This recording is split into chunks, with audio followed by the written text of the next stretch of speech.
This is the Out of Time Film Podcast, where your hosts Tom and John discuss everything from blockbuster films to TV and games like there's no tomorrow.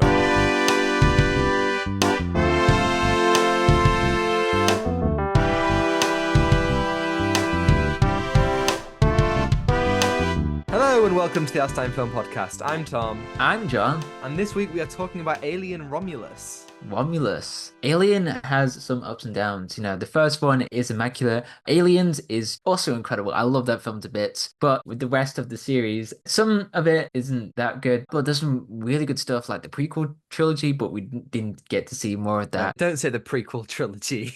Trying to make me cry on this, I'm sorry. on this Friday afternoon. The prequel film, sorry. I'll change my wording there and not make everybody upset. I loved the prequel films. I thought they expanded the world of Alien in a very clever way.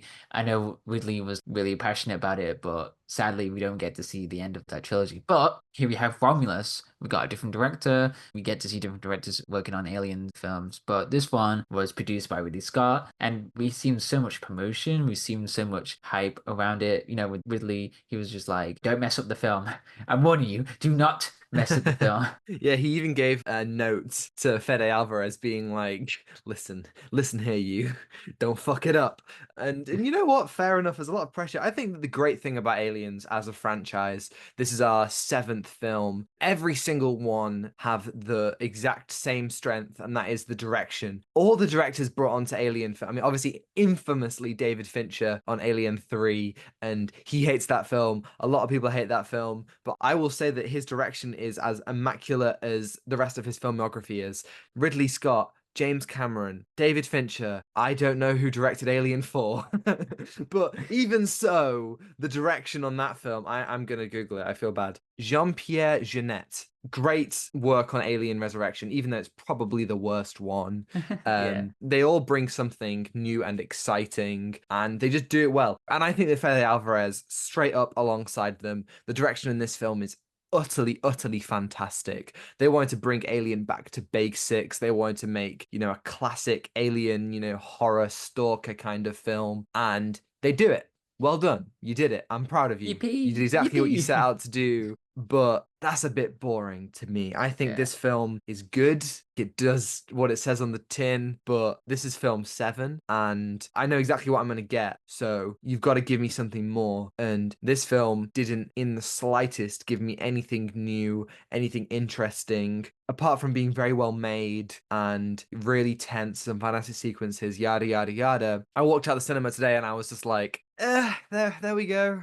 I worked out the same as well. We watched it and we just felt like, did it bring anything new? No. So that was the most terrifying conclusion I came to at the end of the movie. I was like, wow, that movie didn't really add anything to the Alien world or lore.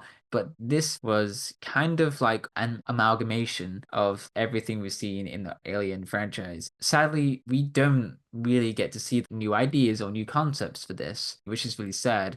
I mean, with the prequel films, they've brought in new ideas or concepts, but it's just the same idea. They try to make the classic Alien story, which I don't mind, but it's just frustrating if you've seen them all and you kind of know what happened, and it's just like, oh, okay, I just don't want this again. I just want something new. There wasn't a single point where I felt this film could surprise me. There was never a moment where I thought that I didn't know exactly what was going to happen. And you can argue that that is a precedent that's been set by quite a few Alien films, and that, for the last few films, it has been quite obvious what's going to happen. Sure, I think that this, unfortunately, is a product of general audiences didn't respond massively well to Prometheus and Covenant. They thought that those films weren't bringing much new to the table. They thought that they were boring and adding unnecessary lore, and the box office reflected that, right? And so that's why we're here with this, something that tries to bring it back to basics. We've seen it happen in so many franchises like this. It happened with Predator, happened with Terminator, it's happened with even like Star Wars, man. Prometheus and Alien Covenant feel very much like The Last Jedi, and this feels very much like Rogue One or The Rise of Skywalker, in the way that it's safe and it's what people want. And we went to an 11 a.m. showing and it was pretty packed. Really packed. People are going to really like packed. this. People are going to come out for this, and that's great. But what does it really add? I'm not even talking about the lore, but thematically, why I loved Prometheus and Covenant was because they had a lot to say about humanity humanity and evolution and the nature of progression and technology and the ethics behind all of that. Fascinating, fascinating films, and I love them to death. And this has a lot of that. This is in conversation with a lot of the franchise, but it doesn't have a single new thing to say. It's like sitting having a conversation with somebody and you say something and they just say the exact same thing back at you. And you're just like, great. I mean, I know, but like, what are you telling me that's new here? Nothing. Yeah, thematically, the story, I agree. It just gave us nothing in the film. We explore these characters, and Alien does hold some message in each film. In Aliens, you do with Newt and Ripley's dynamic, like this motherhood figure. But here, it's just like a carbon copy of like, okay, the crew finds something and everything goes sideways. How did they escape? Is like Rogue One situation, like, are they all going to survive, or is it just one person alive? And this film really struggled to like explore some of the stuff. There was some interesting concepts in there, but they just didn't really go beyond that at all. And that's why we have so many two-dimensional characters. I mean, the first one worked so well because you were trying to figure out which one is the protagonist. Is it Dallas or is it Ripley? Or, you know, the film explores that. And that was so interesting. You were just active, like, okay, what's going to happen? But here, it builds up that anticipation really well. It builds up that intensity, but we didn't have any time to develop with the characters in the film. And that really struggled with me because we only get to see two characters that really bond with each other, and that's it. Yeah, exactly. The original, it's subversive, it's terrifying. The trope of the final girl in a horror film, the fact that it's not obvious who it is throughout, that's a really interesting thing to explore in that film. And then as you go through the franchise, it's Ripley again, and then Ripley again, and then Ripley again. And then I think maybe the closest you get to a similar situation as Alien is Prometheus, where Shaw is part of this big team and only really comes out as the protagonist, I would say maybe in the second half. But even Daniel's in Covenant, and I would say from the start, it's like, Rain, I know you're the protagonist, and you're the one who we're giving the most depth to. All the characters, as you say, are pretty shallow. They all have their one character trait, and it's like, I am this, and it's like, great, okay. It's a very well-paced film.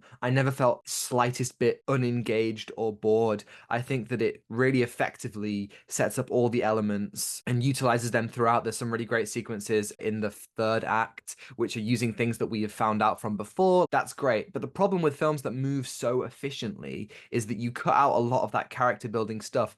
Alien is a slow film. Prometheus is a slow film. And sure, people want their scary alien films, heart-pounding thriller, but I feel like you got to earn that. You've got to get there in the narrative. And this, it doesn't spend nearly as much time as it should establishing the characters. There's one point where somebody says, oh yeah, he hates synths because of this. And it's like, great. And that's the only character trait that that character therefore has. It feels just so surface level and just an excuse to get to the tense sequences, which are fantastic, but I didn't feel like I truly cared. Yeah, and there was one character who was just pregnant, and that was just there. There wasn't any time to connect or understand about these characters, and it's so frustrating because then the deaths felt really just void. And the film just didn't do anything with that, with the emotional bits of the story. I mean, apart from Andy and Rain, nothing else worked for it. But we gotta say that the cinematography and the special effects are incredible. I'm really glad we get to see some amazing practical sets. Like I saw a clip of the practical set they had for the mining colony and how it just felt so alive. They added so much depth, and the ship as well. It was just so cool to see. And I was really happy we get to see practical sets and practical effects as well for the xenomorph and for the face huggers as well, which is so insane. And it just felt really real. And I love that. That was the highlight of the film for me, to see that practicality again, you know, from Alien. I heard Fede Álvarez saying that there was some contention about, do we shoot the colony scenes just like green screen it? But no, they built it. Even if the colony is only in 3 scenes, but they make all that stuff, and the film is so much better for it. You feel like immediately in this world and you feel grounded. It feels tangible. And there's so many debates all the time, you know, CGI, practical effects, what's better, what's not.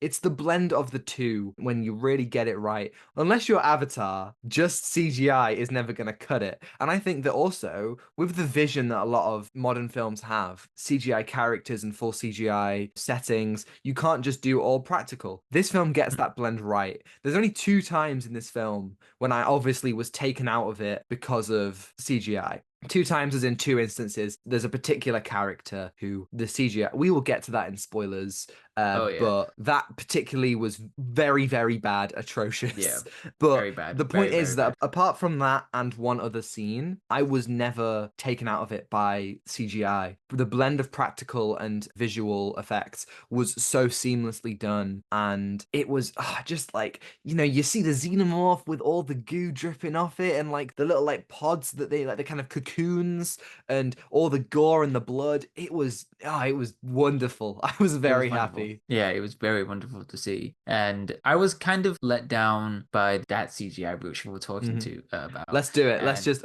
okay, the spoiler zone. The spoiler zone. I think the film was fine. It didn't do anything for me. It didn't bring anything new, but it was enjoyable. So it was very enjoyable. I was happy there was some intense stuff in the film. I was like, whoa, okay, that was crazy. Especially the end. But the film struggles. As I said earlier, this is like an amalgamation of all the Alien films that we've seen. But the problem is they try to use a character that we've seen before in Alien, and I didn't like how they used this character for the narrative and how it just expanded across the narrative. And that character was Rook. And Rook is very, very similar to that character that we've seen in Alien, which is Ash. Now, they used AI. So they used the actor's face and voice for that character, which is so frustrating and so tasteless as well. It just brought nothing to the table, but also I just felt like, why do we need to bring this character back? But also, isn't this just ruining the actor's face? Even though he passed away a few years ago, maybe it was consented to, maybe for the family, but it just felt like, why are we bringing someone from the Alien film? And it was used for nostalgia, but also for the plot as well, that didn't serve anything at all. It just felt like, hey, do you remember this character? Yeah, do you remember this guy's face? That's it. Remember how he has his mission in the first film? Well, we're bringing it back, and it's like that could be literally anyone. It's not like he's the only synth we've ever seen. We have established numerous across this saga, and I just don't think that you're right. It's ghoulish. It just looks wrong and off, and it feels so antithetical to. It is bad. It's just bad, and this is where the comparisons to Rogue One really get close, because Rogue One obviously has that horrible Tarkin and Leia, and in a lot of ways that film opened up the floodgates for a terrible, terrible trend where we are resurrecting dead actors and de-aging and using AI voice modulators to get it all right. And it's like, what would we have not... The use of Rook, of Ash, of Ian Holm in this film, you could have easily put some sort of distorted mask, like make a practical cast of his face, make it all weird and messed up because he's half a robot, and just use that, and we would have accepted it. You could have recast him. You could have had to just be a different character. You could have had Michael Fassbender, have it be David, connect it to Prometheus or something. There are so many other things that I can think of that you could have done, and it just is so disappointing that we have to resort to this, because it just feels so unethical to do it. Yeah, very and as I say, it takes you out the film, and it keeps on coming up. Like, he is a part of this film. He doesn't get like a one scene cameo. He is in it, and he is this kind of antagonistic force almost. And every time I was just like, just stop. Yeah, stop, please. And I don't like that. It was just so bizarre. And yeah, again, I agree. It's just unethical. And the film does so many callbacks to the films. Like, for example, when Andy saves Rain from the xenomorph down the elevator shaft. And Andy says the line from Aliens when Ripley saves Newt. Get off her. Wait, what was the line again? You Get away from her, you bungalow. Taking that joke from Sanjeev Bhaskar, but still, yeah. And there's also the scene where the other guy, I don't know his name, the other guy shows Rain how to use the gun, and is like, this is how you use a gun. And it's just like the scene in Aliens where Ripley is shown how to use the gun. And there's a shot at the end as well where Rain's head, they cross dissolve between Rain's head and a planet, and Rain's head becomes the planet. And it's like, you've done this. You've done it. I get it. Move on. And they do the exact same thing with the log, like the voice log at the end of the movie is just like, hey, whatever, something happened. And it's just so annoying. Again, we've seen the Alien films. This is frustrating because you're like, okay, we've seen this. We already seen this, especially at the end. So at the end of the movie, we get to see that, okay, this character is pregnant in the movie, and she uses this alien serum that Rook makes. It seems to be derived from the goo from Prometheus. Prometheus. They even mention Prometheus in it. When that happened, I was like, oh, are we going to be taking some of those ethical considerations and thinking about the law? No, they just name drop it. It's so interesting. Come on, we want to know about this.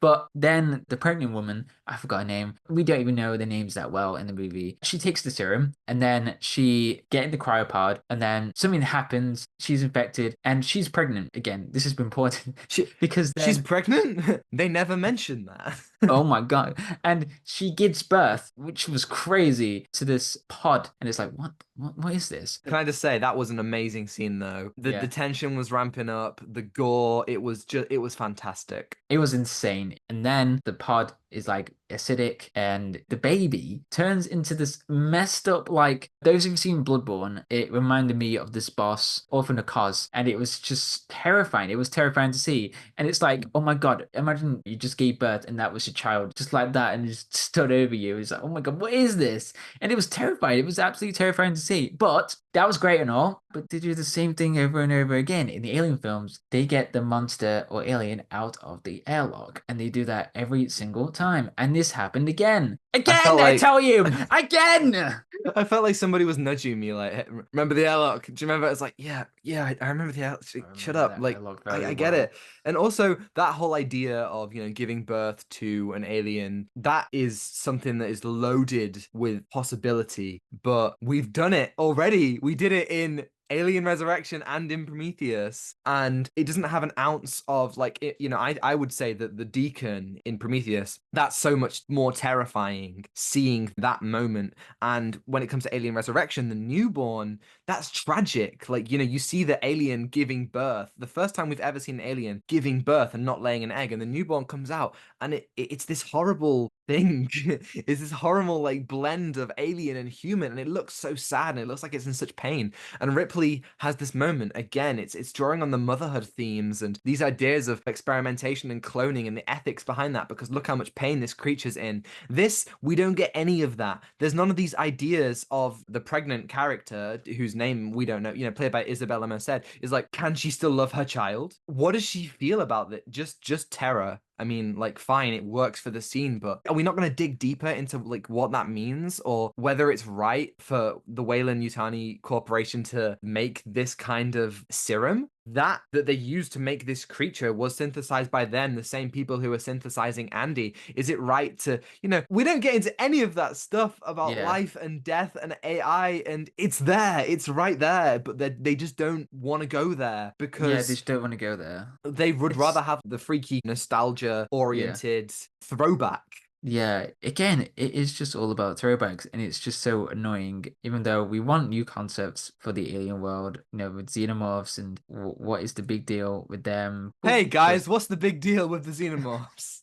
All these xenomorphs, what's going on? What's going on, guys? Can we be friends? Imagine like an alien film where they try to be friends and it would be like a musical. Like Spaceballs, yes, do that. They would just do a musical. The scene where the chest burster comes out in this film is amazing. It's chilling. Oh, it was terrifying. The X-ray light, it's the fact that the ship is crashing and we see it come out slowly. It's not like the pop that we get in the original. It's slow and it's like it's more brutal.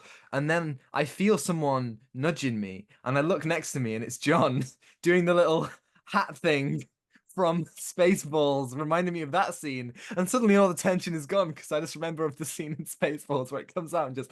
I was like, oh, it's that scene. It's that scene from that movie. I can't even remember what he sings in that scene. A lady. I don't know. Hello, my lady. Hello, my honey. Hello, my ragtag. Yes. Oh my god. Spaceballs is brilliant, and they're making a sequel to that as well. We're not safe, John. I think it's called Spaceballs 3. No, it's not. It's called Spaceballs 2: The Search for More Money. That's what they tease in the first film. Oh, yeah, they do. I think they jumped ahead. I don't know. But anyway, enough of Spaceballs lore. But Alien, there was one scene that felt really like 2001 Space Odyssey where Rain was talking to Rook and it was like, can you open the door? And he's like, I'm afraid I can't do that. And it felt like 2001 with that. I mean, science fiction is always interesting to delve into, but it's all about new concepts and about like these characters exploring the unknown. That's the terrifying thing about space, is the unknown. And I think these films are terrifying. But this one, we want new concept, please. Please. We just want new stuff. That's a good point. It's less scary because you know where it's going to go. You know the face huggers, you know the chest bursters, you know the alien. There's a moment when it reveals there's actually more than one alien, and it's like, great, but we did this. Like, I'm not scared of numerous aliens anymore because we know the stakes from that. I tell you what, though, there is some absolutely amazing stuff with the idea of the acid blood.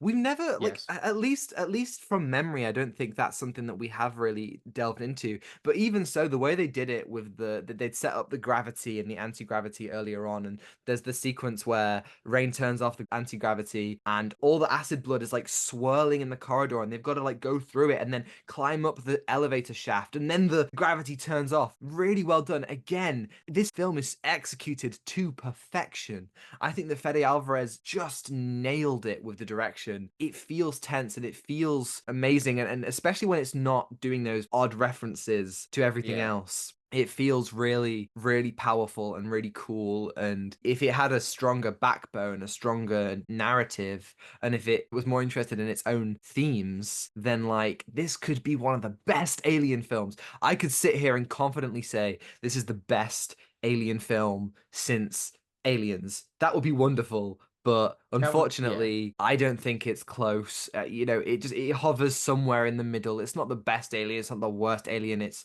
there. I enjoyed it. But like, what are we doing here? Yeah, it just felt like there's so many interesting themes in the Alien franchise. Why can't we explore more of that? Because the box office is what's the most important thing. That's the unfortunate truth. Oh man, yeah, it's really sad. But I'm glad though that people are seeing this movie, especially at 11 a.m. Just watching the movie, and there was so many people in the cinema. I mean, you get to hear some laughs from people, from... There was a laugh when they did the whole "get away from her, you bitch," and I was like, okay, fine. Okay, people fine. liked it. Give the people what they want, I guess. But it's annoying to us though that we're just like, we know what happens though. Okay, yeah. It was like The Disaster Artist, where Tommy Wiseau is watching The Room and everyone's laughing around him, and he's just like in pain. He's like, what is this? My super artistic movie. I don't understand this. Yeah. So everyone was laughing. We were just like in the corner. I will forever be really disappointed that they are not going to make the third film in Ridley Scott's trilogy. If this film does well, it may get a sequel. There's definitely room for a sequel with the ending where they've still got all the goo and Andy's in stasis and Rain. There's plenty of places you could go with that. There's going to be a TV show called Alien Earth. That could be interesting. That's next year. But we're never going to see the sequel to Covenant, are we? And that's the real depressing thing. Depression. We live in the depression timeline. Yeah. It's just so sad. It's just like, I like this. Can we see more of this? But I want to say the cast was excellent, like really good. The cast, like fantastic. David Johnsson. I mean, I loved him in Rye Lane. He's got great dramatic and comedic talent, but he plays both sides of Andy, both the cold and calculating and also the more humble and meek version so well. I love how this franchise, every single synth, Ash, Bishop, David, Andy, all played by absolutely incredible actors who can turn off that switch so well. It's great to see a cast like this that work really well, but it's a shame that we just don't get characters to be developed by these amazing people that we get to see on screen. I hope that if this film is popular, that the actors, they are brought more into the public eye. I mean, already Cailee Spaeny, which I think is how you pronounce her name, she was in Priscilla and was just absolutely amazing and mesmerizing and perfect and brilliant. And Isabela Merced, obviously she's going to be in Superman and she's been in various things. I just really hope these people get more because they are brilliant. And again, with Fede Álvarez, I will be watching what he does next because the direction of this film, you cannot floor it at all. It's just a shame that there was nothing new here, nothing brought to the table. Yeah, I mean, we have to like ignore that, but also enjoy the direction that he brought onto the table for this. But also, it's kind of hard for us to like, we love the lore, like to explore about the engineer maybe, or explore about the xenomorph, the different stages of that. So it's a shame we don't see that, but we got to give it to him. He did it so well. Yeah, I mean, you actually brought up a good point when we were driving back from the cinema. The alien at the end looked weirdly like the engineer, right? Like, you just Right, reminded me so- of that, saying the engineer. Like, I wonder at what point when they were making this, was there any point when they were like, yeah, we're going to actually explore that? Or maybe that's leaving open for Yeah, a sequel. 'cause- That's what they want to get into. It looked like an engineer that was merged between the xenomorph and the human, because it just looked like it was that tall. Because you do get to see how tall the engineer is in Prometheus, but it's interesting because I thought, oh, that looks like that, and I thought maybe that could bring back the idea of the engineer maybe back one day, because that would be interesting to see human civilization and like maybe try to do something around that. So yeah. Hey, yeah, I mean, if this film is popular, maybe they will take more risks next time. Thank you, everybody, for... Oh, wait, no! What are you going to give it out of 10? I forgot about that bit. I'm going to give it a 7 out of 10. Right, okay, I'm going to give it a 6 out of 10. Thank you, everybody, for listening. If you're listening on YouTube and you enjoyed it, you can like and subscribe if you want to see more. And if you're listening on Apple or Spotify, you can follow and give us a 5-star review if you think we're worthy. And next week, it's our 4-year anniversary. My Ooh. God, that went so quick. And we're going to be talking about Wow. Tales of the Teenage Mutant Ninja Turtles, which I bet is a show that nobody has heard of because nobody's talking about it. But No one's talking about it. Here's hoping it's amazing. So, you know. Yeah, I love Teenage Mutant Ninja Turtles. I had the figurines when I was younger. I've got one just there. Can you see that on my Zoom? Just no, wait. it's too tiny. It's too tiny to see. But I had Michelangelo.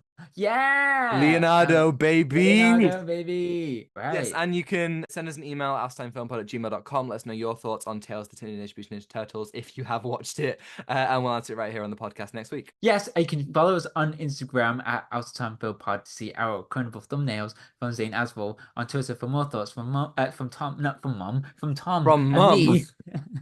And TikTok to see edited clips, which are all also on Instagram Reels and YouTube Shorts. And you can find links to that all in the description below. Thanks to Jones-Meyer for the excellent theme and Ronan Phillips for vocals as always. And I think that's everything. And watch out for xenomorphs and facehuggers. And, Yeah, you know, don't... space. In space, no one can hear you. Space. Space. Can anyone hear me scream? Take what you give them. Give nothing back. Goodbye. I screamed. Do you get it? Yeah. You screamed. Oh!